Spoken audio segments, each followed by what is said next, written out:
Carlos Alcaraz is expecting a challenge on the hard courts for the rest of the season.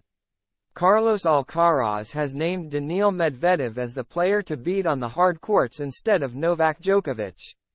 Alcaraz and Medvedev are the top two seeds at the Shanghai Masters while the world number one takes a brief break.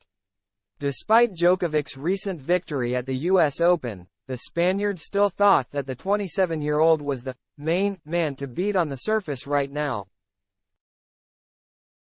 Alcaraz is bidding to get another title under his belt, with his last coming at Wimbledon, where he defeated Djokovic in a 5-set thriller.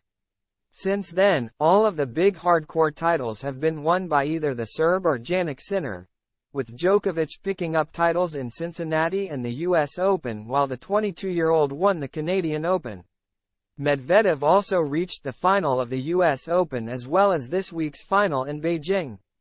In New York, he stunned Alcaraz in the semifinal when the Spaniard was the top seed and reigning champion.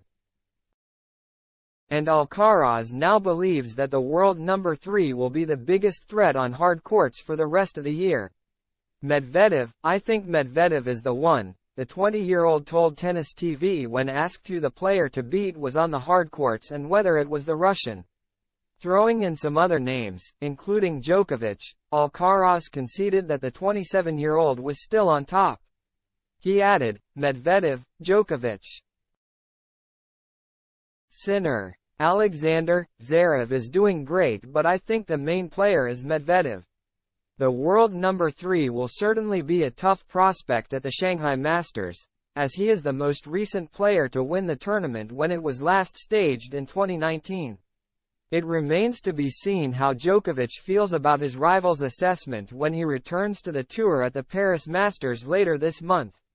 The world number 1 opted not to play the Asian swing and took a brief break after playing the US Open and the Davis Cup group stage, helping Serbia qualify for the final 8. The 36-year-old has already outlined his tournaments for the rest of the year: Paris-Bercy, the ATP Finals and the Davis Cup Finals. As for Medvedev, the man to beat in Alcaraz's eyes, he will be playing in Shanghai, Vienna, Paris and the ATP Finals. Alcaraz is already guaranteed to make his debut at the season-ending championships in Turin this year. In 2022 he qualified for the tournament but was forced to pull out after picking up a season-ending abdominal injury in Paris.